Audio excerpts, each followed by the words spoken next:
ready? Okay. Good evening. I'd like to welcome everyone for being here tonight. Tonight is the Laguna Monterey Water District notice of the regular meeting posted April 26, 2017. Notice is hereby given of a regular meeting of the Board of Directors of the District to be held at 105 Port Road, Port Isabel, Texas, on the 26th day of April at the hour of 5:30 p.m. for consideration of the business of the agenda below.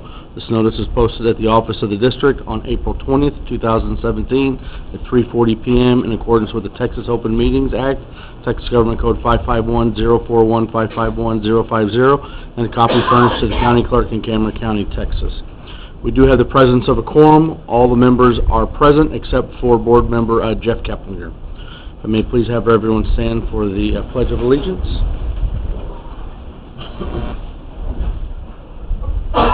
Allegiance to the flag of the United States of America and to the republic for which it stands, one nation, under God, indivisible, with liberty and justice for all. Dear Heavenly Father, I ask you for blessings for our district, for our health and prosperity for our board and all participants of this meeting.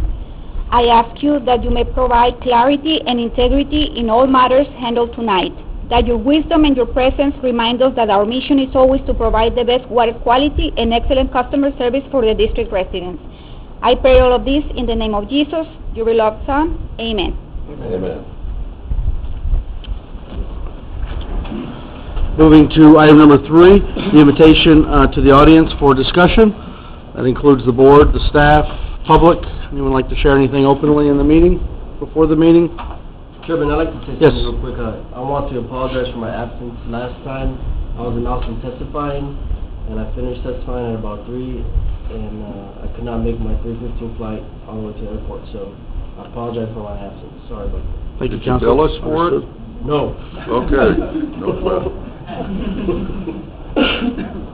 Thank you, Counselor. At this time, anyone else like to discuss anything? Okay, thank you. Moving forward to item number 4, consider and approve the minutes of the regular meeting on April 12th, 2017. So moved. Motion made by R. Wells. Second. There's a second by D. Wells. All those in favor? Aye. They are. None opposed? Motion carries. Thank you.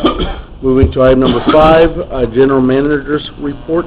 Carlos? Yes, sir. I'd just like to let the board know that the staff over here, the managers, I think it was Noe and Jared, they did a elementary school presentation PowerPoint where the kids wanted us to go and show the kids the waterworks system, the way it works, where the water comes from and where it ends up. They did a real good job, and they did a tour today with those were kindergarten kids. They couldn't go out, right? But the second tour, which was today, the 5th graders went to the water treatment plant and they looked at everything, the way it works, and they did another good presentation for them also. And on the 22nd, Dick Minnie and her staff, they did a presentation at Laguna Vista for Earth Day. So in all this, we promote conservation, saving water. You know, the kids take it to their homes. You know, what they learn, they promote it at home with the parents. You know, saving water, like when you brush your teeth, don't leave the water faucet open, and those little tips. So very encouraging, and it was a good job by Noe and Jared and Minnie and Tavo. I'd like to add a comment to that. I'll never forget sitting here in a meeting, same situation, and one of the staff became a staff member because of that. That presentation was that powerful to them, and they became a staff member. Right. I always thought that was very, that really just shows the value that is important. Thank you. Thank you, staff. Thank you. Moving to item number 6, District Engineers Report. All right. Carlos? Yeah, the first item is, the Port Isabel Wastewater Treatment Facility, Water Reclamation and Reuse Facility Master Plan Project. And this was the Title 16 project we had funded with Bureau of Reclamation, completed the report back in 2015. And basically what's happened up in D.C. is back in December they had authorized some legislation for the potential of funding on this grant opportunity. And so the Bureau of Reclamation issued this letter just trying to get a status of where we're at with our master plan. And so basically, the way we had submitted that work was a portion of the plant currently under construction was considered reuse eligible, plus the advanced water treatment facility would be $6.9 million roughly. And so being that we've already proceeded on the sewer plant work, I mean, that's pretty much said and done without really becoming a component of the grant at this stage. And really, by the end of the week, we need to give them just a status of where we're at on schedule and our plans to proceed basically with the advanced water treatment side of it. Yes, D-Wells. I'm looking at this, date of this letter is March 2nd, and it's got an action date of April 28th. Correct. On track. Yeah. I'm basically going to draft up the letter tomorrow, but I can still meet the deadline, so it should be okay. I don't know if you have any input as far as how you would like to indicate our progress or comfort with proceeding, or I don't know how we'd want to put. I know your work schedule's been interrupted, Yeah. but with that, I'm looking at this now and seeing some action. Normally I would like to see a proposed response, if that's appropriate, what your Right. reply I would is. have the draft last week. Okay, understood. Thank you. Yeah, so that's basically the status of the master plan. Really what this comes down to is chances are, because Trump hasn't appointed a commissioner to this agency yet, and once that commissioner within Department of Interior, Bureau of Reclamation gets appointed, this submittals directly to their policy division in D.C., and so they're going to see if there's possibly a funding opportunity announcement that's going to be issued towards the end of the year. So if we want to take this effort proactive, we're basically looking at a 25% grant. So, $1.7 million grant out of a $6.9 million project it could be on the table by the end of the year, basically. So it's important for you to draft Yeah. a very good, positive response. Exactly. That's your intent. Yes, sir. All right. And I guess the next item is Isla Blanca. Just basically notification that it has been placed under enforcement for last summer. We weren't meeting the permit requirements on our biochemical oxygen demand, and really that was caused because we weren't able to waste with our belt filter press that takes the sludge out of the basins has been down for about a year. We got it fixed right around spring break, so we've corrected the problem that led to this enforcement, and so now it's a matter of paying the fine and submitting 90 days of clean monitoring reports to put it to rest. And so, if we pay it quick, they're going to give us a discount. well, if we comply. So basically, right now, this week, we cut the check for $7,300, and then if we meet all the terms of this agreed order, then we don't pay that additional amount. Yes. I'm looking at this letter here, and it was addressed to Mr. Rick Wells, board member. Do you have an explanation why they would do that? I have no idea. Doesn't that kind of lend to the overall effectiveness of this letter of extortion? Well, it's typically addressed to the chairman, and I'm baffled why, being that Rick never served as chairman, I don't know why it would have gone addressed to him, so I'm Well, confused. it does say board of director, so, Yeah. normally, they switch names all the time on us. And They get away with it. That's just how it And rolls. they CC Victor Valdez at the bottom. At the same time, I understand why it happened. You've explained it to us before. I wasn't too happy with the way they strong-armed us on this, telling us that they're going to be good people by, reducing the fine, but still we're going to give it to you, without letting us, cure the problem and then let it be gone. Yeah. I read your report, my question was why. It might be, I don't know how you can fix that, but certainly direct it to them that they're stupid. Okay. Sorry. I don't think we should be telling them they're stupid. They may come down and find something else. The other day, I forgot my Get name. into it. Should that be a direct email? You tell them guys to say it. That's what I told them. Yeah, so as far as, just to get you, for the signature, I believe it's in your signature packet, including this enforcement item, and then we'll cut the check this week. I retract my last comment. Okay, understood. Tell them they're stupid. I think we ought to do All right, that. so I believe that concludes the engineer's report. Moving to item number, thank you, Charles. Moving to item number 7, Director of Finance report, supplemental. So, wait a minute, with that, we're going to agree to this agreed order. Yes. Is that what we're doing? That this is in report, it's not really an action item, but yet we have to do some agreement here because it's proposed to us in this information. Right, well, with our current construction project and the fact that we've rebuilt that belt filter press, we completed the belt filter press probably after Texas Week. So the problem that really gave us... Before we go off the engineer's report. Yes, Whitey. Or, excuse me. What's happening down at Andy Bowie as far as the snafu down there? Well, the clarifiers, we know, we have 2 small clarifiers, 1 large clarifier. Did we get them up and running? No, but they're working on it this week. But let me tell you the full story. Okay, 1 clarifier failed 6 months ago, X amount of time, a while back. We added both clarifiers by change order in January. The material arrived yesterday, and that's because of fabrication and submittals. And on Tuesday of last week, the 2nd clarifier failed. It collapsed right after Semana Santa. And so basically, we saved about 2 months of lost time by having that material ordered back in January. And so really, we need that clarifier to get through our peak flow, but we're not going to bust permit between now and Memorial Day.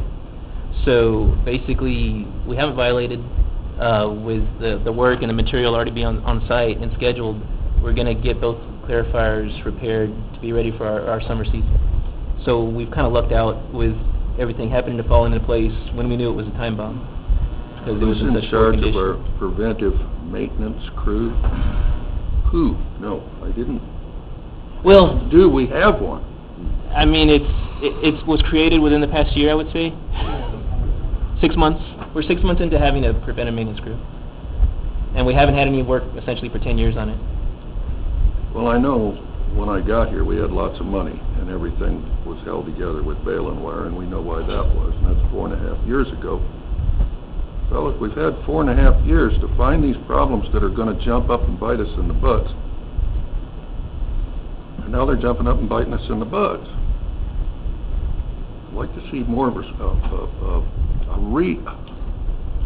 proactive instead of reactive out of the people, our employees, to be honest with you. And they see something going down, they need to jump and shout. I agree. Because we can't authorize a nickel till you let us know you need it. And you're our eyes and our ears and our hands out there as far as the board goes. And that's all I got to say. Just, I hate to see things go this long when we have people that know they've got a problem. And sometimes they're afraid to say anything about it. End my conversation. Doyle, did you want to resume with the TCEQ? I guess this is a legal question now. This is under the engineer's report, and this letters that we discussed on March 28th put us on notice of violation. And then they've attached a letter of agreement order. So can we actually approve, or do we need to approve this expenditure? What would be the procedure here under just an engineer's report when we're talking about approving an agreement order and making the expenditure? Right, if it's asking for action, then we need to set it exactly for action on the next agenda. I would feel more And it comfortable can't with just be it. approved under a report, because it's board action. Thank you. But this can be paid under fines and Normally, what subscriptions. we've done before is, we never had a fine this big. So, normally what we do is just pay off the bill and sign the papers and send them back. There's nothing, having to do with approvals, because it has to get paid anyhow. It's just what it is. My question is one of procedure, and it's answered that this is an action item. It requires the board's action, so bring it back to us. I don't think there's objection. Speaking for myself, I don't have an objection of, if there's a timeline of dealing with the fine, okay, but at the same time, procedurally, we should take action on it. Yeah, I think basically that letter, if we're non-responsive in 60 days, it goes to litigation. Oh, But it's We've got an 60 times. agreement order Yeah. to deal with. So basically, it's May 24th would be our 60-day timeline. Okay, so we have... Yeah, but the May 10th action, then we can proceed after Procedurally, I think that would be proper. I concur with legal. Not that it makes any difference, but I appreciate his input on it. Thank you. Charles, are we done? Moving to item number 7, Director of Finance report, San Mona. Yes, sir. I just wanted to mention that I attended the Technology Internal Controls training in Austin, and that was in reference to the Center for Public Management that we need to abide. In this type of training, they provide us with information about the investing type of regulations, or if there's any type of new legislatures that we need to be aware of. In this case, I was very interested because since we have the depository agreement coming, there was a presentation especially for the depository agreement, which, pretty much it will open up, the type of knowledge that we need, in order to bring the information to the board. And one of the things was just to make sure that we have the proper security controls to prevent cyber attacks, or for example, there's been situations where I had received emails that everything looks like if it's coming from Mr. Galvan, but it's a fake type of phishing type of deal. So, they provide us more information on how to prevent this, and one of the things is that deleting the email addresses that has our name and the website. So now we do have just a generic type of email, which is customer service, that is going directly to Ms. Mata and myself, and then we can, further with extra information on whatever we need to provide about those websites, email addresses, instead of having, our personal information, our name, like the position, because it's so easy, for someone to notice that the general manager, is going to provide the authorization for doing something, to provide extra information. So, like the email that I got, it was saying like, can you approve the wire transfer on this, blah, blah, blah, it seems that there's phishing, type of hackers that they're interested in even our district, can get, singled out for this type of situations. And sometimes we don't really, we don't realize that things like that can happen to us. But, so basically, we're in the process of modifying our fraud procedures for checks, and how to prevent for anyone, to duplicating checks, or because we have the signatures already in the system. And I don't know if you heard, like the cloud, before they used to say that it was very safe, and now they're saying that it's not safe to save the information through the cloud. I appreciate everything you're saying. I think we've all been subjected to hacking and spamming and phishing and everything that's coming at us constantly. My question is, you obtained a lot of information from the seminar you went to, and I'm understanding that you're implementing these safeguards. So that's where I'm at right now. I understand what you're telling me, because we've all been subjected to, at least I've been subjected to it, but the bottom line is, you brought home this information and you're putting it into work to make the district safer from these. Yes, we're working especially with the customer service department in order to prevent any type of fraud or any type of customer abuse, especially because we do have information confidential from the customers. I don't mean to cut you short. We've got a long time coming here, and so I appreciate the watch, but you know what time it is. Fix the problem. That's what we're doing. And the next item that I have is to propose the budget amendment date. I would like to have it in May. It's just the budget amendment, the first budget amendment. And the date that I would like to propose is May either 18 or 19. I don't know if that will work for you. For the preliminary? Yes, this is going to be actually from Mr. Keplinger. Yes, Mr. Keplinger. That's what you're talking about. Yes. Now. So you have the budget committee. The budget committee meeting. 18th and 19th. I think myself and Jeff. And I can send something, later. But last time they told me to give you a date. Here, so let's do that, please. Right. So I'll send you something on that. And that's about it. Thank you. Thank you. Moving to item number 8, presentation by Corello Engineers on water quality.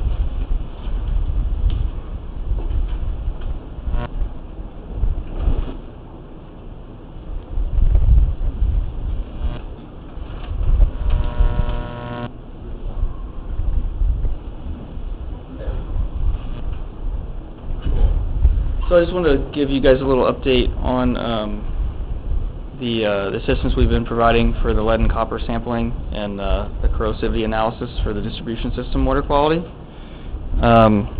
Just a little outline of kind of what I want to go through today. A little background on the TCEQ required sampling. This was sampling that TCEQ required to be done. Just a quick little summary on the approach of the sampling, and then I want to provide some preliminary results. And then kind of looking forward, looking at the impact of blending the advanced water treatment facility effluent with the existing drinking water plant effluent. If we change the source water, we can potentially change some of these corrosivity indices that we look at.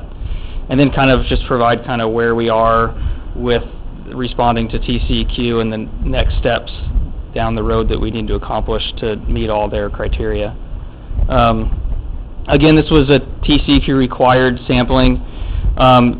What triggered the lead and copper sampling was the installation of the new membrane modules at the water treatment plant. Now they considered this a treatment change. This isn't really a treatment change. We just increased capacity. But what TCEQ is doing, this is kind of a response to the Flint, Michigan crisis. Any reason they can find to get utilities to look back at the lead and copper, they're doing, and this was kind of what they did. So just a background on the lead and copper sampling. The district's required to sample it. They're on a reduced monitoring schedule right now, so they have to do all this sampling every 3 years. What TCEQ did was kick them back into monitoring it this year, and if everything comes up clean, then you'll likely be put back on the reduced monitoring schedule again, and it'll be monitoring like you always have to do. But again, this is just kind of a response to TCEQ is really looking under the microscope to make sure that none of Texas utilities turn into a Flint, Michigan. Before you go on, this is a letter addressed to the Water District, Mr. Ortiz. We've seen this letter. Yes. Yeah, it was back in January, and that triggered the request. Permit. Yeah. Language out of it. Okay. Right. Just follow along here. Thank you. Cool. Yeah. Interrupt me as I go. So for the lead and copper sampling, just kind of what's required. It's 60 different sample locations across the distribution system. These are already selected. Charles already had these sites selected because he's used them in the past. And what we have to do is collect them twice in 2017. So once in the first half of this year, once in the second half of this year. We've already collected the first set of samples for the first half of the year. They also want us to look at water quality parameters. So depending on the water quality, it tells you how corrosive the water is. And TCEQ looks at different corrosion indices to evaluate how corrosive your water is. To calculate these indices, they need certain water quality parameters. And up here is kind of a list of what they required us to sample for. This was done at different distribution system sites, again, kind of peppered across the distribution system to get a good range of what the water quality is everywhere. And then also at each of the entry points. So for this, it's the entry point from the water plant.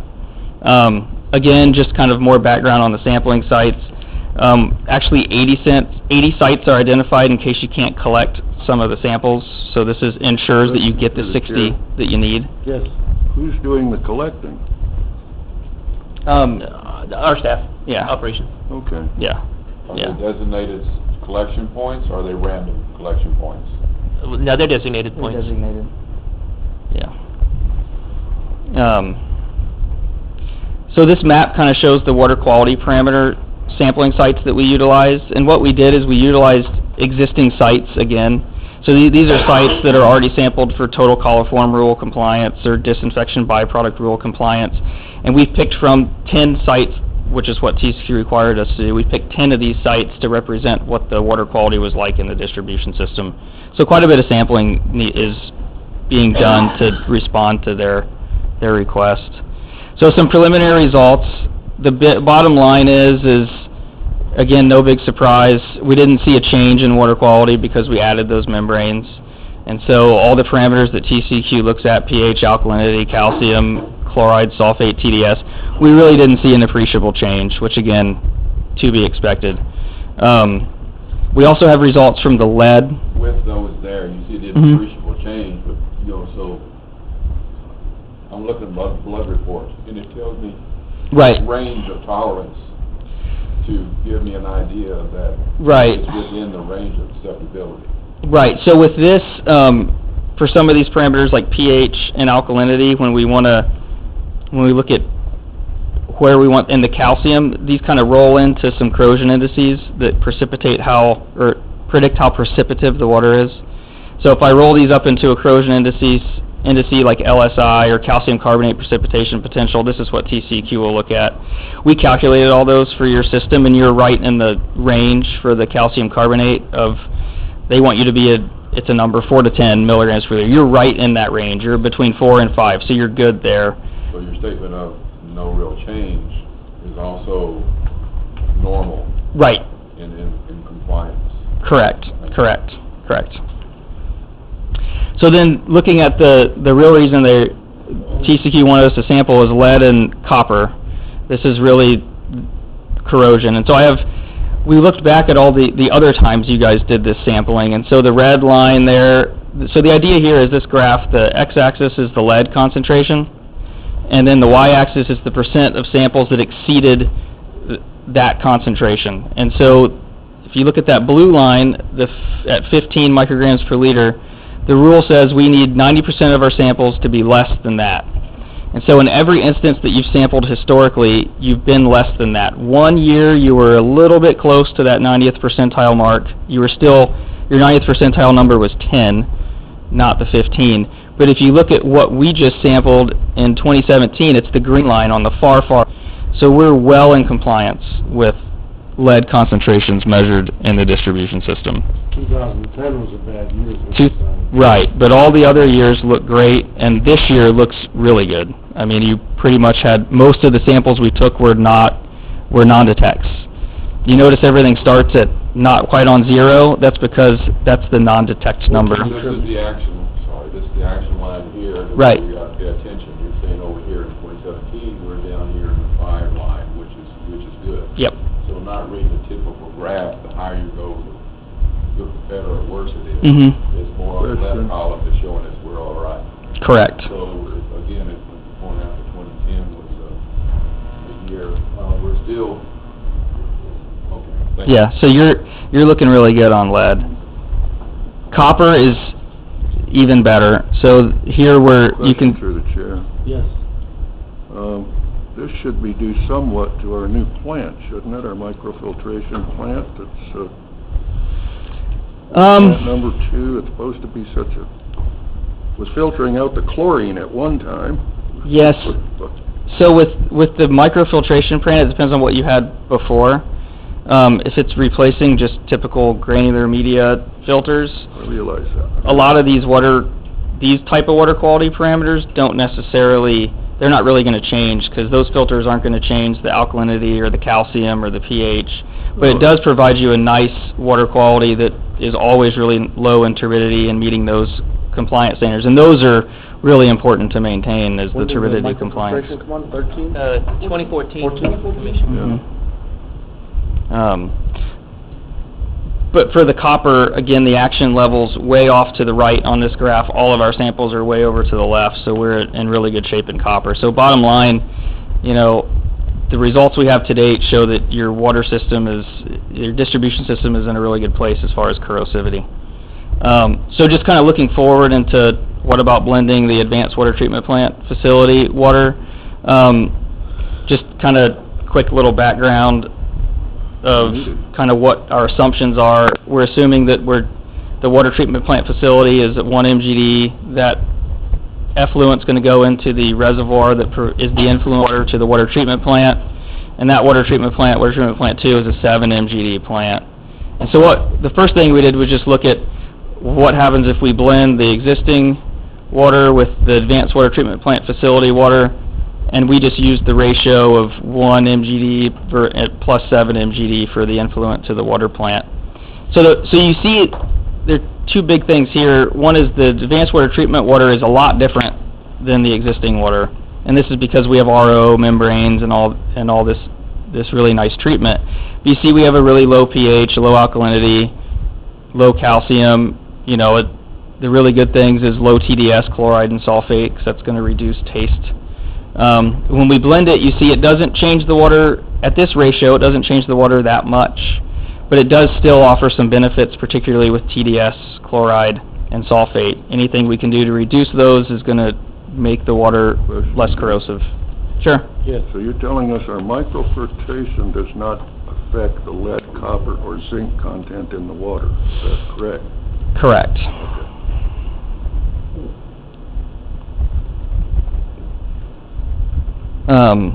So, just kind of a summary of the impacts of blending. When we blend the water to the influent of the water plant, then we treat the water like we always would at the water plant with the existing treatment. And so there's knobs we can turn there to make sure that our water quality looks good. One of the big knobs we can turn is when we introduce a new water into a distribution system, we want to minimize changes. So if you have a water that's, you know, X and Y is very different, if you have something that's a high hardness and a low hardness, you can pull scale off of a pipe if you introduce like a corrosive water. So what we like to do is try to minimize the pipe. We want the pipes to think the water looks the same. So we can turn some knobs at the existing plant. One of them is just making sure those corrosion indices don't change. So we minimize changes in corrosion indices, which is kind of what we've done here. And the bottom line is when we blend these two waters, you know, we can keep the pH looking the same, the alkalinity is pretty similar, calcium concentration is going to decrease a little bit, but the corrosion indices we look at that we really care about, we can keep the same, so we can minimize issues of corrosion or pulling pipe scale off when we add this water in. And then it offers other benefits like reduced TDS, chloride, and sulfate, which is going to make the water taste better.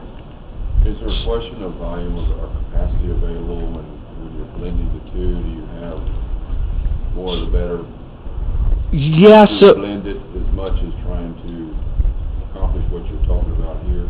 yeah, so My question is, what's your volume or your capacity availability? Mhm. Are they equal?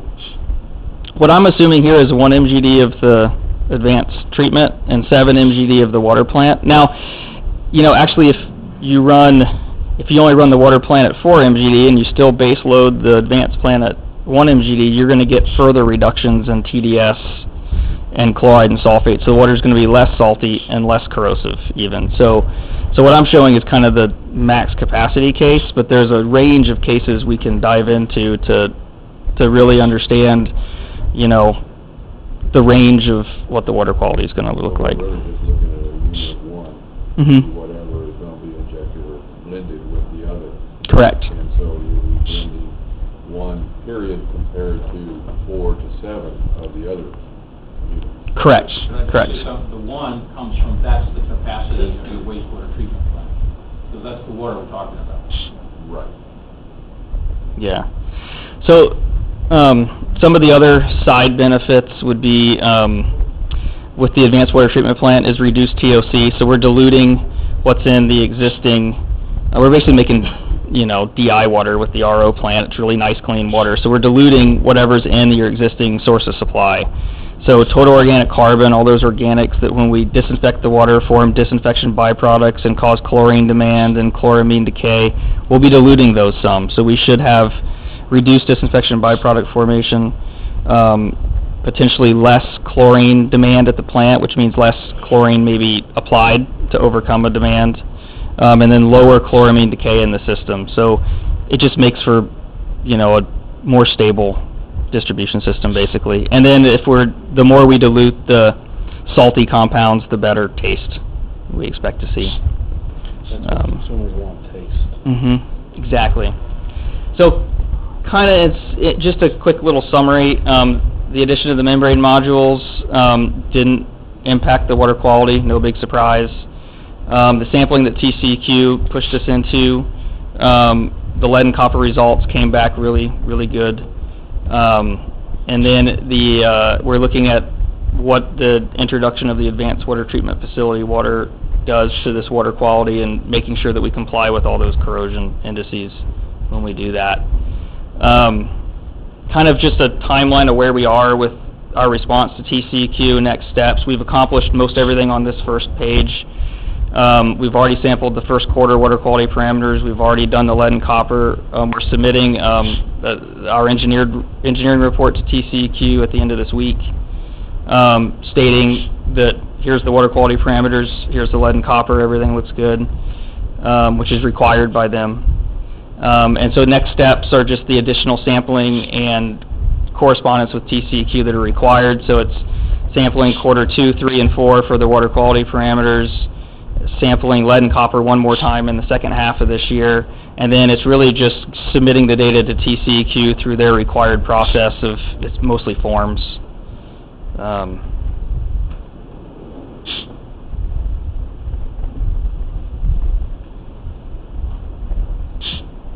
So, if there's any other questions. What I'm gathering out of this is that we're on track to meet our schedule with TCEQ, and all the reports have been within a norm. Good. Yep.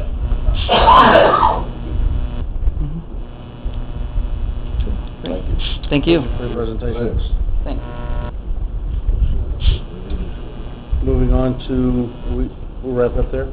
Moving on to item number 9, presentation by Corollo Engineers on Port Isabel wastewater treatment plant sludge holding tanks modification. Good evening, gentlemen. I want to talk to you a little bit about where we are with the current project that we're doing down at your wastewater plant, and some things that we've come into contact with here. The things I want to talk about first is the monofill methane monitoring, and we'll explain to you what that is all about. The second one is aeration basin modifications. We need to make some modifications to the design that we currently have for those, and I'll explain to you what is related to that. And then the last is the proposed cost adjustments to the current contract that you have under construction right now. Okay, the first one is the monofill methane monitoring.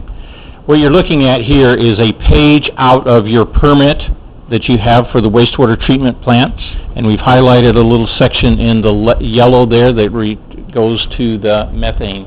And it says that the concentration of methane gas in the air at the property line of the surface disposal site shall not exceed the lower explosive limit for methane gas during the period that the sewage sludge unit is active. Monitoring shall be continuous. So what that means is that we need to place monitors, methane gas monitors, around the perimeter of your monofill to be able then to pick up any concentration of the gas that's coming across the wind is blowing off your property, basically. Are we already doing that? No. We've been talking about some monofill. No, well, the laboratory. monitoring wells there. Well, we've done groundwater monitoring wells. Those are installed, and then with our contract with PSI, and then they've provided the methane monitoring plan. So the permit requires groundwater monitoring plan, methane monitoring plan. But now this is the point of installing the actual analyzers. So it's the groundwater monitoring plan that I'm remembering, right? Not the methane that you're presenting. Yeah, this is gas. This is what comes up out of the gas and then blows to your neighbors. So they want to make sure that you're not creating any particular problem. Okay, what I've got here on this is this a pointer? Nope. Outlined in red, there's a triangle up above and then a rectangle down below. But what you got there is that's the monofill site that is designated that you can use to take your sludge from the wastewater treatment plant and bury it in that area. The prevailing wind comes from the southeast. So what I'm proposing is that we will put a couple of gas monitors on the northern edge of the property, and then I have shown one on the western edge, and then another one on the northern edge of the southern portion of that. This is just tentative. We haven't done that. There was a monitoring report that was just prepared, and I had some discussions with the individual who's doing that. He was recommending put 2 on the west, 2 on the north, and that's probably what we'll wind up with. But basically, we were in agreement that you need 4 monitoring sites. And no, because the prevailing wind is from the south across the property, so it's going to come off on the north and to the west. That's where you're going to get it. I understand. The question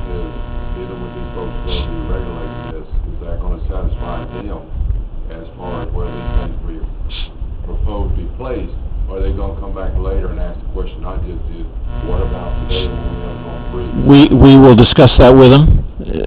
I mean, we're gonna put together a plan, and obviously we're gonna discuss that plan and get it tentatively blessed before we proceed. But this, generally, do we think this will qualify for what they're after? Yeah, well, you've got 4 of them to control or monitor the prevailing Correct. southeast breeze. Right. And my question is, if we have a question with TCQ, whoever's gonna be monitoring this, is somebody gonna come back later and say, well, you don't have anything down here. So should we plan to put something on the south end under that contingency, relocate one of these, for a bureaucrat changes his mind later? We will have that discussion with them. You have to understand that this is something that's continuous. I mean, so you may have one particular day the wind's coming out of the north, and quote, if you did have excess methane coming out, you have one day that wasn't monitored. Then the next day it comes back and goes to the north, you would detect it. Theoretically, if it's leaking, you're gonna pick it up. You're gonna pick it up. Wind, so it's not gonna make much difference. Yeah, if it's on the it may be 1, 2 days that doesn't occur. So typically, that's what we do, is we put it in the direction of the prevailing wind. So what we're talking about now is, you can see that you're a considerable distance from the power plant, or from the wastewater treatment plant. So the issues we have is, how do you get the signal from the monitors back to the plant, and then how do you power the monitors, because they have to be powered. So what we've kicked around with our instrumentation people, and what we are suggesting is that we use solar panels for the power. And so we would set a panel, or solar panel, right next to each of the monitors, and then we would have a radio tower that would then pick up the signal, the 4 to 20 milliamp signal from the monitors, and send it back to, it's kind of hard to see, but the control room at the plant, and tied into the control room, because it has to be continuously monitored, and the plant is not continuously staffed. So what we do is we tie it into the SCADA system at the plant, which then has a dialer that calls out. So if there is a violation or a detection when the plant's not manned, you'll go to the SCADA, will be then called someone to notify you. Problem with this area and solar is it's such a caustic environment that the humidity and the salinity in the air just tear everything up. Unlike anything else or any other cruelty to equipment in the rest of the world.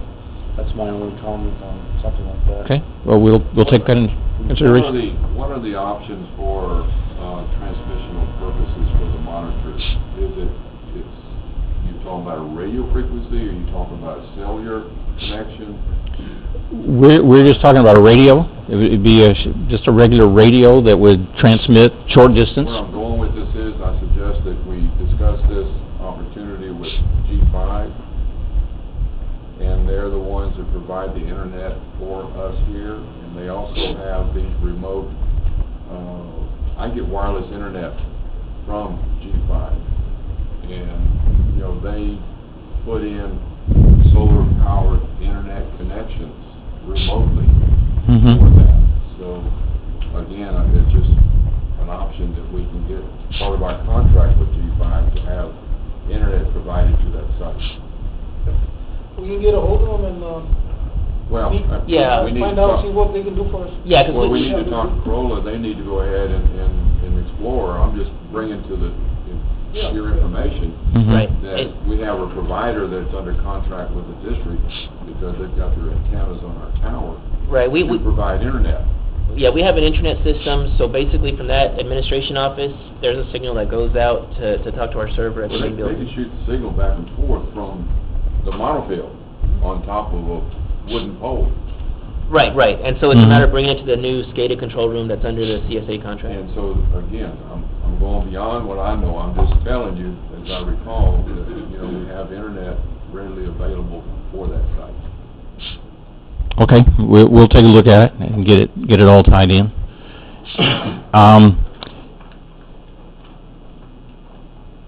Oops, there we go. This is what the monitor looks like, right here.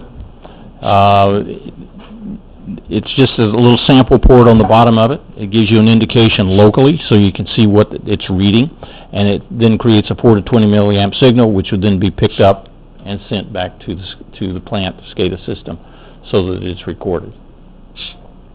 Well, all that information you want right there on that web address. But the problem is, Oh, well, yeah, that's, we just pulled this off of some information that we found on the internet. My question is this the monitor we want, or is this just one of the... This is just an example. Okay.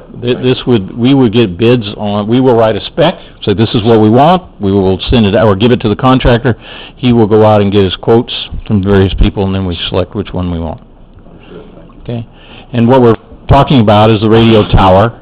This is just a kind of an example. A pole will work, as you talked about, but basically this would be located potentially at each site, or maybe we can combine them, just depend on how we look at it cost-wise and can work it out so that we make the most cost-effective system. Then we'd also need a tower at the administration building to pick up the signal, so it gets into the SCADA. Again, that's what I'm bringing the information to you, that we've got those available to us now, the internet portion of it. Okay, well, the problem is getting this one to wherever your thing is and then back to the one, because we gotta have it at the SCADA Right. office. Right. That's where it's gotta go. Again, I'm jumping ahead and Yeah. asking if this is internet connected, No, this is not internet connected. well then let's look at one that might be. Well, we'll have to explore that. You're getting way over my head on this. I will talk to my instrumentation people of how they do that. Just tell them that we have internet available on the site at the monofield. Have the potential of having internet. Yeah, at the potential, because right now there's nothing at the monofill itself. Call Richard, he'll put a pole and a unit there. We're good, Jose. Take care. Thank you. Okay. Okay, let's talk about the aeration basin, some of the revisions that are needed. What I want to do is just give you a little background here. If you'll remember, you authorized us to design some sludge holding tanks, which we've proceeded with and almost completed. And what the sludge does, the sludge holding tanks do, is they take the waste sludge from the aeration basin and then put it in here and store it for a period of about 5 days. We decant it, thicken it, then we can put it onto the drying beds. So that's the purpose of this. From our perspective, it really helps the operations of the plant, because this is designed to actually allow you to decant, thicken the sludge, and so it just makes operations a whole lot easier and much more effective. The cost, if you remember, for 2 tanks with the blowers and everything was $2.2 million. If you want to have just 1 tank, we're estimating that that's probably about $1.2 million. It's not a 50-50. There are some things that have to be put in which are shared, so you need that cost of about 1.2. As I remember, we had quite a lot of conversations surrounding the sludge tanks. Mr. Chairman, Sludge tanks or no sludge tanks? Mr. Chairman, I'm under the impression that we nixed the sludge tank You did. months ago. I'm just giving you some results and telling you that this, because you nixed them, there are now some changes that we have to make to our design. This is a schematic of the aeration basins right here. You're modifying the tank designs because we nixed the tanks. Yeah. And I'll explain to you right now why that's the case. Makes a lot of sense to me. Well, we're at the basins right now. Let's look. We're over here. Yeah, if you'll give me about 5 or 10 minutes, I will explain to you why that's necessary. So what we designed was that all 4 basins would be used as aeration basins. The advantage of that, first of all, we have to do that just to be able to take something offline. That's been the problem you guys have had at the plant. You've never been able to take any basin offline. So therefore, there has been no maintenance done on the system itself because you couldn't get to the system. So what we're doing, we're modifying them so that any of the basins now can be in aeration mode, and you can take certain ones offline to be able to do that. And so by going back now and taking basins 2 and 3 and wanting to use them as sludge holding tanks, then there are some impacts that occur on basins 1 and 4 that we have to address, which we weren't addressing before because we had the sludge holding tanks. Also another advantage that we have here, TCEQ requirements say if you have fine bubble diffusers, which is what we're going to put in here, you have to have multiple tanks. You have to be able to take them out of service to be able to maintain those diffusers. So that's the advantage of having this system the way we have it, is that you can then take them off. Now, by going and taking basins 2 and 3 and using them as sludge holding tanks, we still, because of the modifications we're making, you still have the option to be able to go back to aeration and meet TCEQ requirements. So if you take a basin offline, you still have it. The problem is that you don't have any sludge holding tanks when you're doing that. So that's the little issue that you have to play with. So I want to give you a little wastewater treatment design theory here. The oxygen requirement to treat wastewater is 1 pound of oxygen for 1 pound of BOD. BOD is the measure of the strength of your wastewater coming in. And it's 4.6 pounds of oxygen for 1 pound of ammonia. So you have ammonia coming in, it's stronger, it takes more oxygen. So theoretically, to treat that is taking 5.6 pounds of oxygen to treat the wastewater. Now, for your design criteria here at this plant, you've got 2,300 pounds of BOD coming in, so that's 2,300 pounds of oxygen just to treat the BOD. Then you've got 460 pounds of ammonia coming in, so that's 4.6 times that amount, for a total of 4,400 pounds of oxygen to treat the wastewater. Now, that wastewater does not care how many basins I put it in. I can put all that wastewater into one basin, and I have to have 4,400 pounds of oxygen to treat it. Or I can put it into 4 basins, and I still have to have 4,400 pounds of oxygen. In actuality, what you're doing is that 4,400 pounds is equivalent to 3,300 cubic feet per minute of air that we have to add to the basins. Our project is going to provide you a high-speed turbo blower, and the one that's been proposed is by Neuros, and it will look something like this. That will provide the 3,300 CFM for the treatment of the wastewater. That's a fixed speed on that motor. Fixed speed? No, this is variable speed. Variable speed, okay. Yeah, I don't want to go into the controls, but that maintains the oxygen level in the aeration basin, so it's very efficient as far as power concerned. Now we get to what happens with the sludge holding. What are we going to do with that? The air requirement for the sludge holding is 0.3 cubic feet of air for every square foot, and you got 4,000 square feet in the 2 basins. So we need an additional 1,200 cubic feet per minute of air to be provided. The blower that we have does not provide that air. And so what we're proposing is that part of the modifications is we'll provide another blower. It's a different type of blower. This is a positive displacement blower instead of a turbo centrifugal blower, and that will provide the 1,200 cubic feet per minute. And the advantage of using this type of blower for that is that when you decant the holding tanks, the air pressure changes. This blower doesn't care about that. It always gives you the same amount of air because it's a positive displacement blower. Whereas a centrifugal blower, you change it's like a pump. You change the head and the pressure, you get a different flow. So we don't want that because we need certain requirements, 0.3 CFM per square foot, regardless of the depth of that water. So what we're proposing is that we will put in a new blower in the blower room to handle just the tank, those 2 tanks for treating the sludge. Question? Yes. So if I'm understanding correctly, the picture you showed us earlier, the 4 holding tanks, that's using the 2 center ones as a sludge tank. And on that, but this is the aeration required to do that. Right. And so now we're talking about blowers, heavier duty blowers and all that. We need to add an additional blower to our current project. So this is giving us information that's in place of the sludge holding tanks.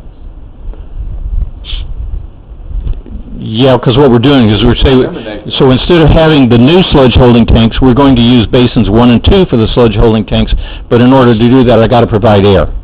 And this is what I need to do that. I'm with you, and then sometime it would be helpful for me to be able to see kind of a long line if we're going to visit the sludge holding tanks, the cost of them versus converting these tanks, putting in the blowers and all that. If there was some information that...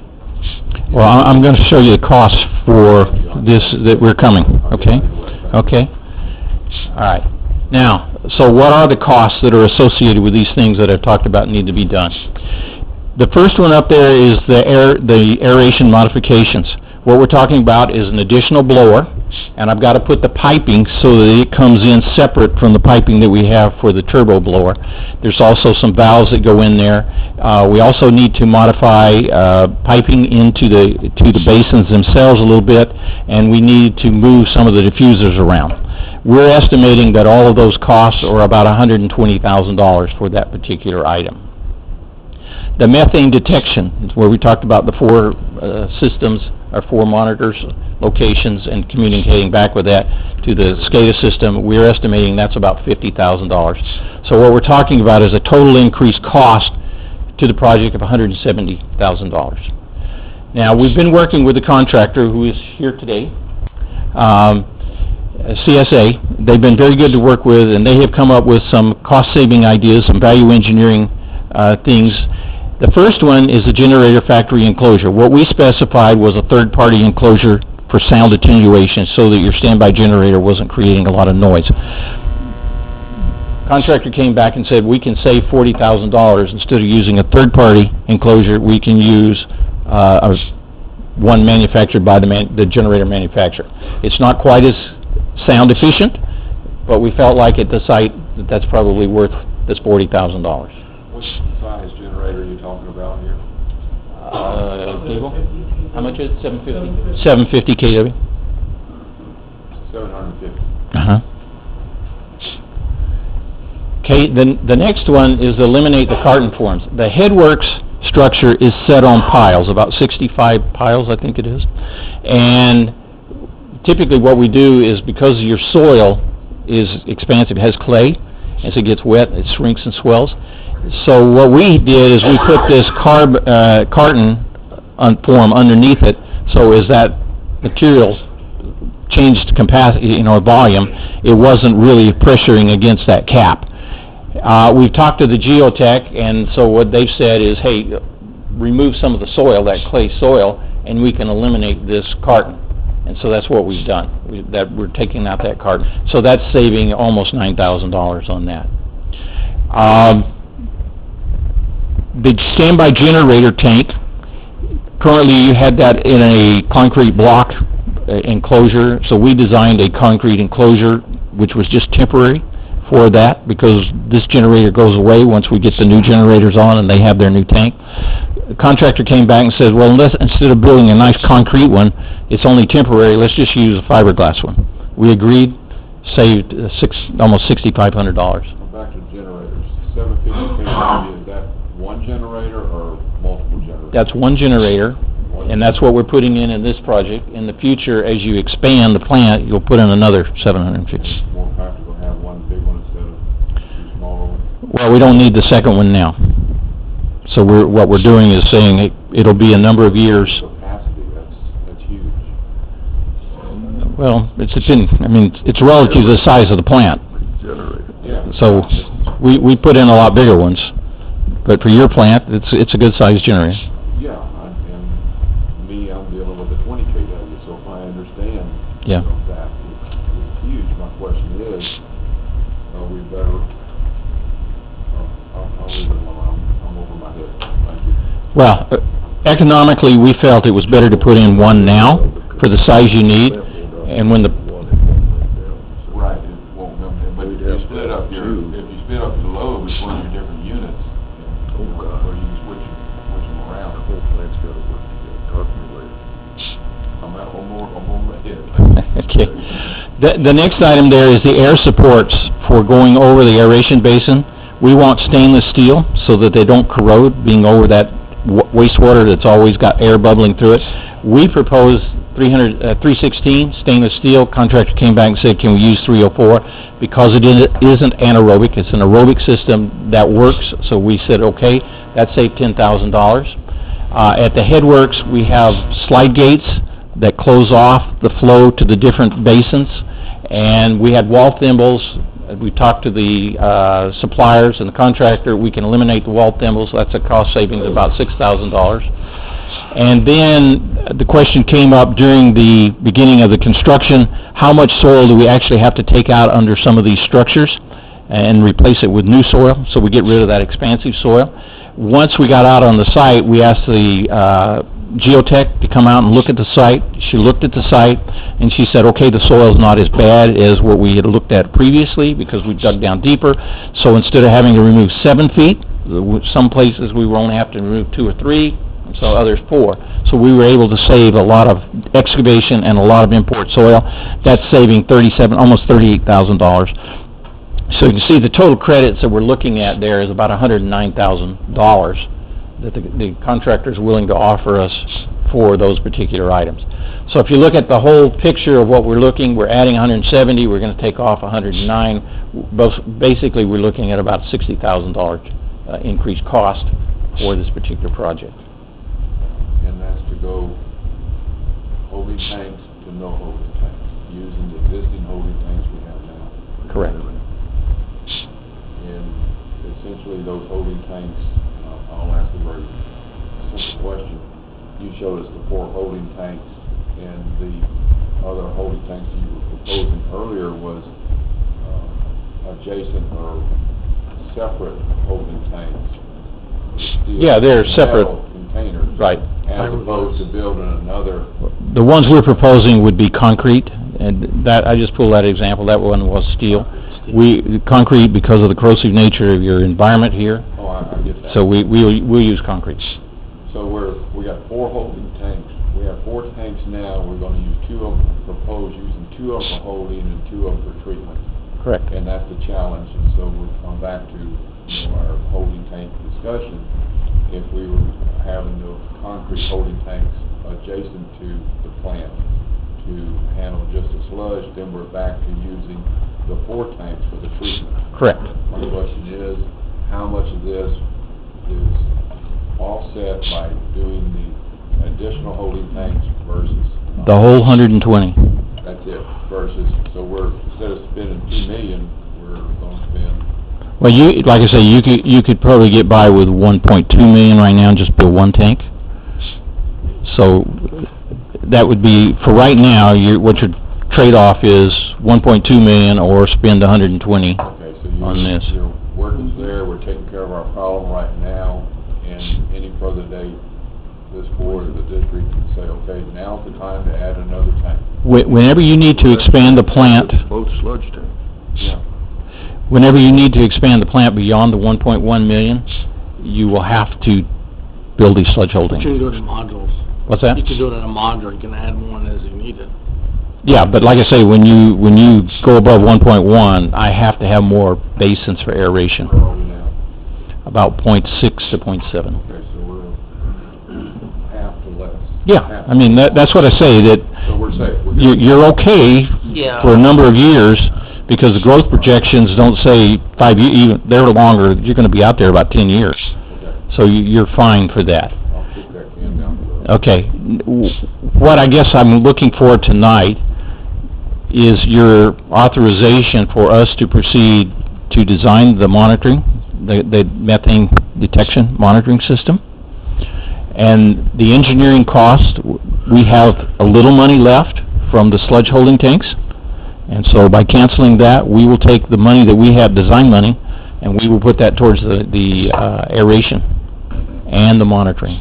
So there's no additional engineering cost to do either of these How tasks. much is left from the sludge tank? I want to say about 40,000.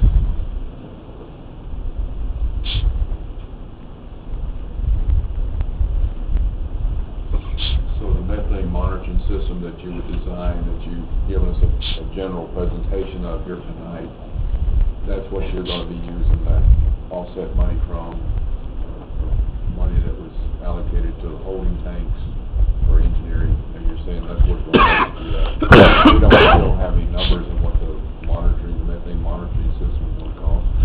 $50,000. We're estimating $50,000. Now that. We've gotta do that anyway. Doesn't Oh, I make any get that. Yeah, I mean, that's. Simple math, 50,000 to build it, and 35 to design it? It's 35 plus the aeration basin and all of that design that you have. The additional equipment. We have to design all of this, create drawings, give it to the contractor so he can give you a price. I like the idea of moving ahead with a modern system, getting it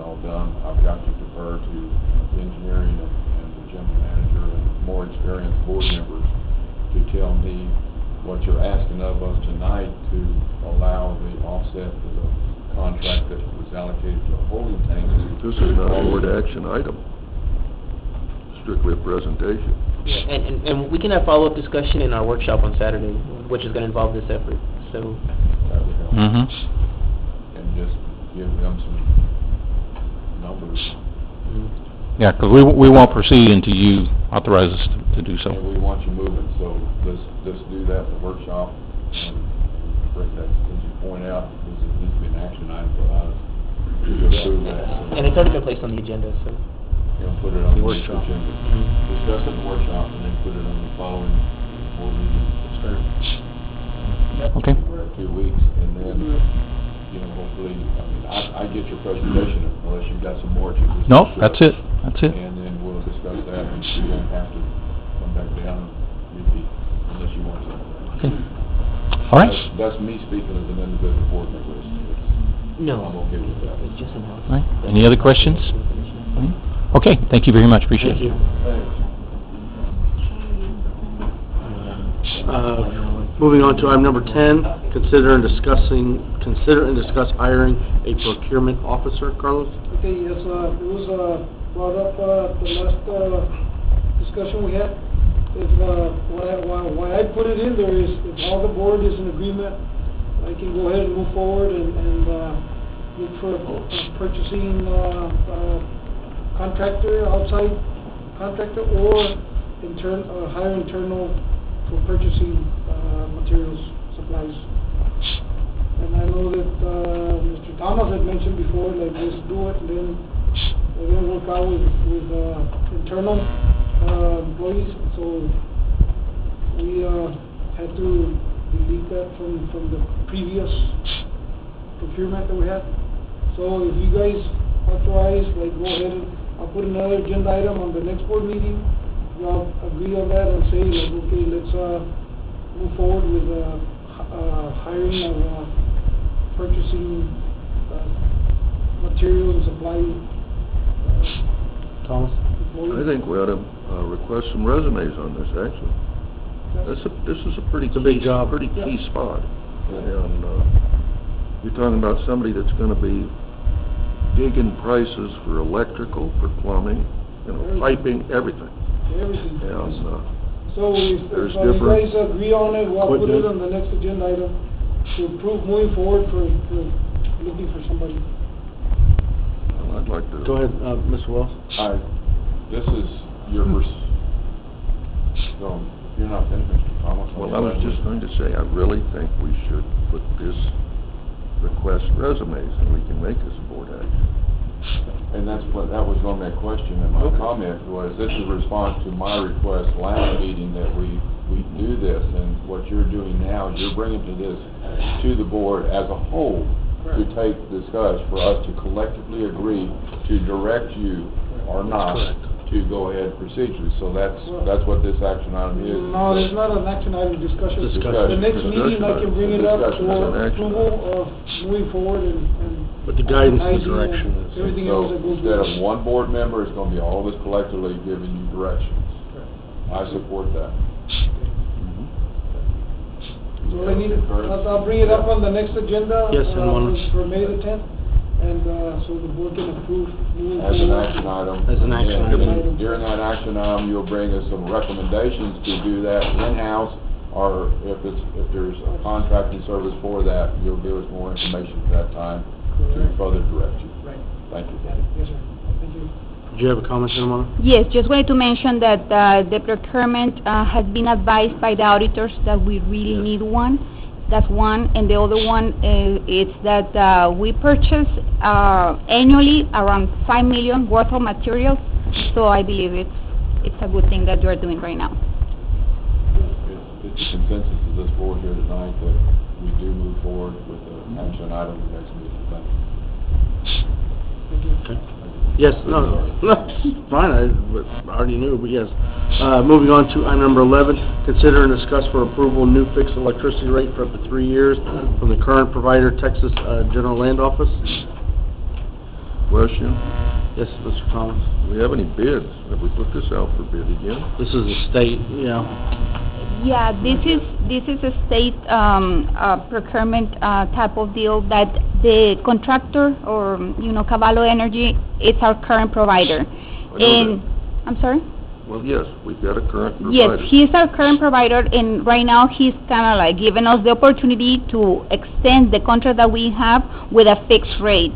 And this is sort of the lowest that we have had it in the last 4 years. Like for example, in 2013, we had it, the rate, it was .057. In 2014, it was .46. In 2015, it's .04599, and right now it's .03821. So the last year is our first year with this provider that giving us the options to extend it for 2019. We can This is not a public rate either. This is the state rate, meaning. Yes, it's preferential type of rate. Right. And this is only for governmental entities. Governmental entities. Yes. And not only, that, something that, the provider was telling me that also, they support, I'm sorry, what was it? Doesn't make sense to me. It's the general land office giving you the rate. Well, okay, that was my question, and I understand Carrillo is our provider. It's a great rate, but. Cavallo. Well, we're assuming that, but the provider's telling us it is. Yeah. But the general land office is in this house. They're the ones that negotiate for the state and then pass it on to us. And is there anybody else besides Carrillo that's affiliated or represented in the general land office? No, they are the only providers from Texas General Land Office. So, if we are, Are you sure? yes, yes, right? Yes. We'll find I out. wanna be sure. We'll find out on that. I want to be sure. May I continue? I'm not Yeah, real comfortable with taking, right. again, the provider giving me the information he thinks I need to know. No. Because I want to know more. Right. I want to know, We're my trying- house Pretty gets good this rate. rate now, because my wife is from New York, she gets a good rate, Mhm. okay? It's a really competitive rate, and what they've provided us and shown us in past years is unrelated today, because energy costs are certainly different than they were Right. 4 years ago. So And I would prefer more background and more answers to my question is, who else is representing Texas General Land Office? And who else might provide a better rate to us? Okay, or the other option that we have is just to wait until the completion of the contract, and at that time, to prepare the bids and. What other providers is what he's When would that asking? be Yeah. over? When would that be over? We can 19. request bids at And any time. at the end of 2018. 2018? Yes, so we do have plenty of time. We're good. But Mhm. they were just telling us that we're looking to get a 750 kW generator, and that woke me up. We're Yeah. burning a lot of electricity, so I think that we should really look at one of our major expenses to the district and get the best competitive rate available. Yes, and the provider also say that he could come for further explanation, but definitely, I will get additional information on the source. I don't want to hear from the provider until we know who else is. Okay. Who else is available. I'd like to hear from more. So we've got, More when does the providers. contract run out? End of I didn't 18. catch it. In the 2018? Yeah, End of and I can tell you, like, for example, by next End of week, this 18. rate is not gonna be sustainable. I mean, they're just kinda like giving us this rate for There, that tonight, doesn't go. and if it's not taken, by next week, it's gonna be a different rate. Right, and again, this is only considering Gotta the come cost. to our head. There's nothing for cool. Okay. So all the ideas that you're giving us, we'll find out. Yeah, since we do As our have, discussion is, I think it's a consensus that we would like to have more information available to us. I want to know who else is selling the horse. okay, You're gonna poke for him. will do. That's worse than blind, you just don't care. Thank you. Thank Moving you. on, are we finished with this? Yes. Moving on to item number 12, consider and approve the retirement plan as required by TCDRS of 14.27 or higher. So everyone had a chance to review, this is what our retirement package program is for the district. Is there no one, they're not here to explain this? Yes, as you know, I mean, this is the rate that they're providing us for this year. And years back, I don't know if you remember that they used to tell us, you may provide this rate or lower. So there were years that instead of providing the 14% required, since we're at 2-for-1, we were providing like 11% or 13%. So now they're telling us this is the required. It's a little bit further. Why? Because we're unfunded on the retirement pension plan. So 1427, it's sort of I guess a good rate. At least they're not telling us 21 or anything like that. Well, who's But requiring? it's just Keep going. it's just a little bit further of what we have last year. So basically, last year we're paying $13.63. This year we're paying $13.87. So it's $14.27. I can tell you that that's something that we definitely can allocate within our budget, and but that's something that I will bring, for the next budget amendment if it's approved. Regardless, the required rate is sort of required. I mean, basically, that's not our option at this time. And you put or higher, and the Yes, board we can decides to put, go higher, but yeah, we can put What higher. does the last COLA of 2009 note to me? What does that mean, that the COLA of last is 2009? Because we've given COLA since 2009. Yes. was it 2000? On the front page, it says, 2011 was the last one. on the front page, it says last COLA 2009. What is that reference? Hmm. It was 2011. Or was it on the retirement side? Oh. Well, we did the retirement at the Yes, same time? I believe that was for only the retired. On the very first page. The board had approved, that's what we got behind on the.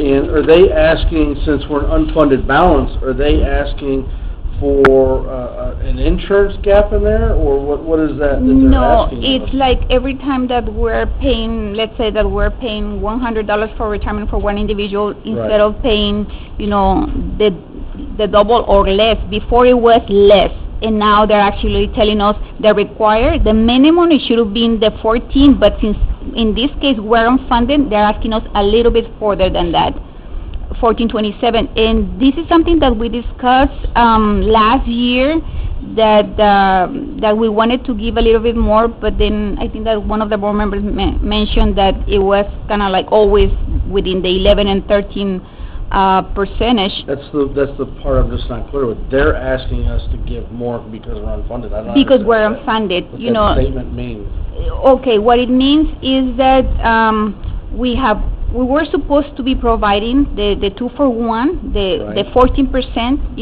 The employees are getting deducted from their paycheck 7%. So the double, that the employer was supposed to provide to TCDRS was the 14%. Instead, we chose, or the company chose for the last 10 years to get a lower rate.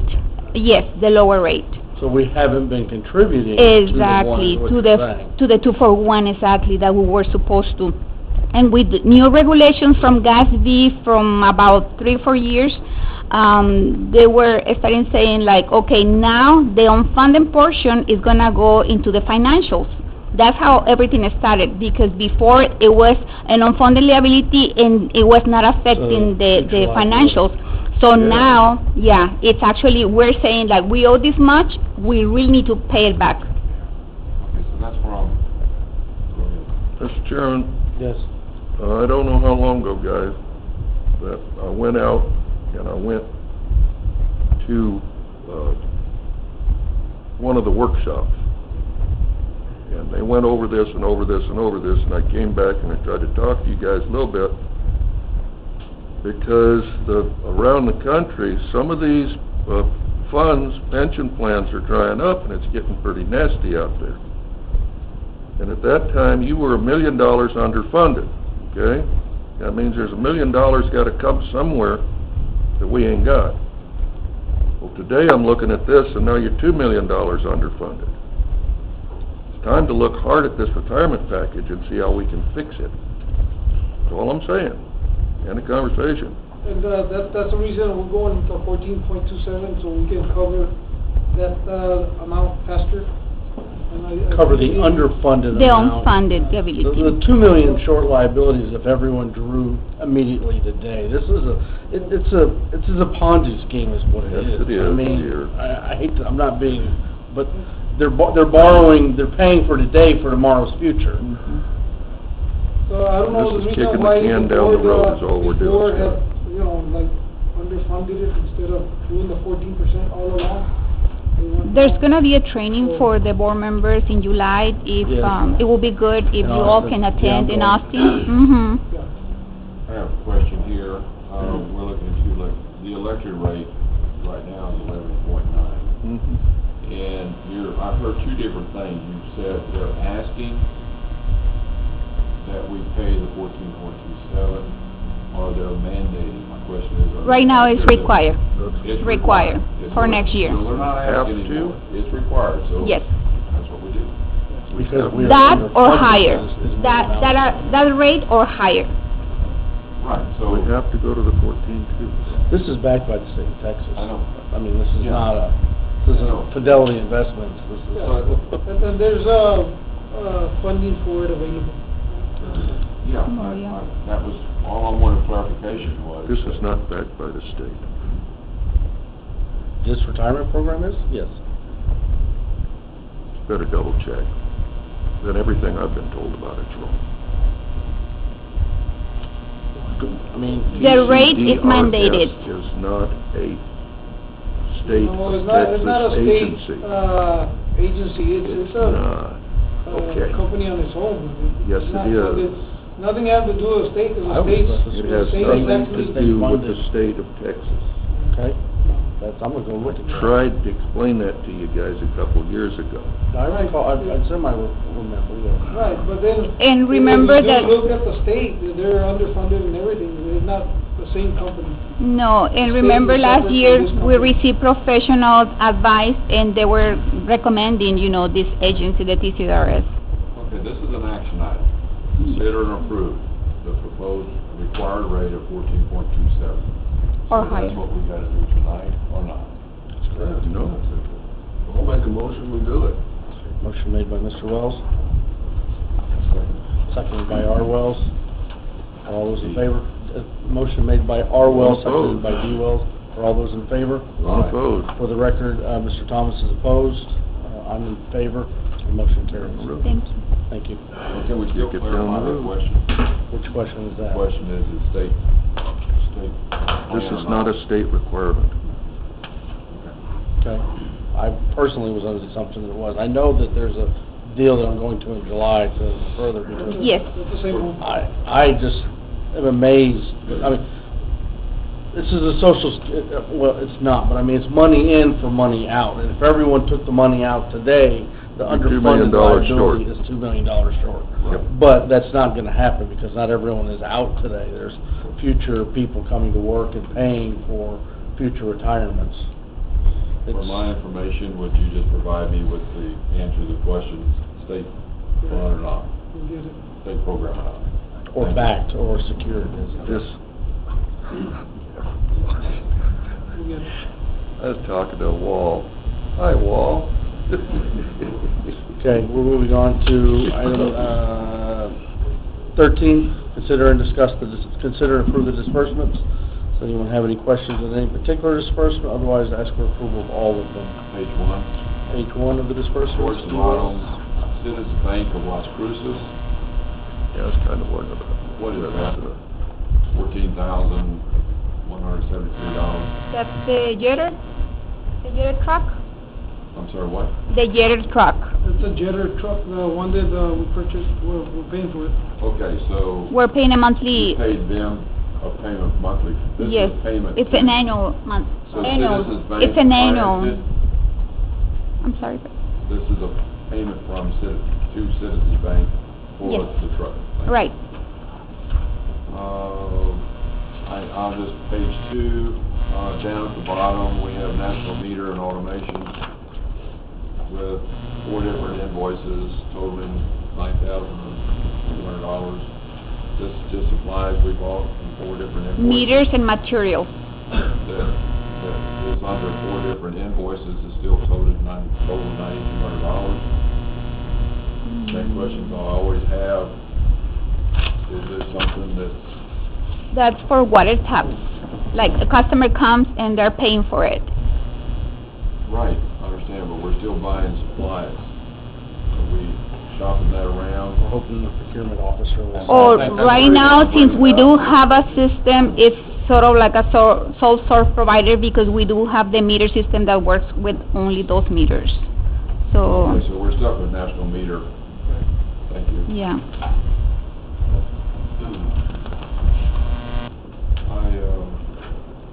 No further questions. I'm anxious to discuss procurement. Any other questions, comments about the disbursements? Is there a motion to approve all of the disbursements? Motion made by D. Wells. Is there a second for... Second by R. Wells. Are all those in favor? There are. Any opposed? None. Motion carries. Thank you. Moving to item number 14, executive session permitted by the Open Meetings Act, VTCA, Government Code Section 551001, ed sequence under Section 551071, consultation with attorney, Section 551072, deliberation about real property, Section 551074, 1, authorizing certain deliberations about officers and employees of the district to be held in executive session. Item A, consider and approve land purchase at wastewater plant 2. Item B, consider and discuss easement acquisition for a 0.7 acre tract of land located on the Hess tract within Port Isabel wastewater treatment plant buffer zone.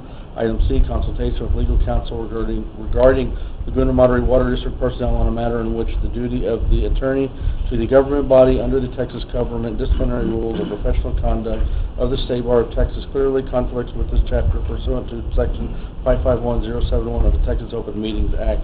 Motion to go into executive session with a 5-minute recess at 6:55 p.m. Motion made by D. Wells. Second by R. Wells. Are all those in favor? We are in executive session. We'll resume at 7 p.m., please.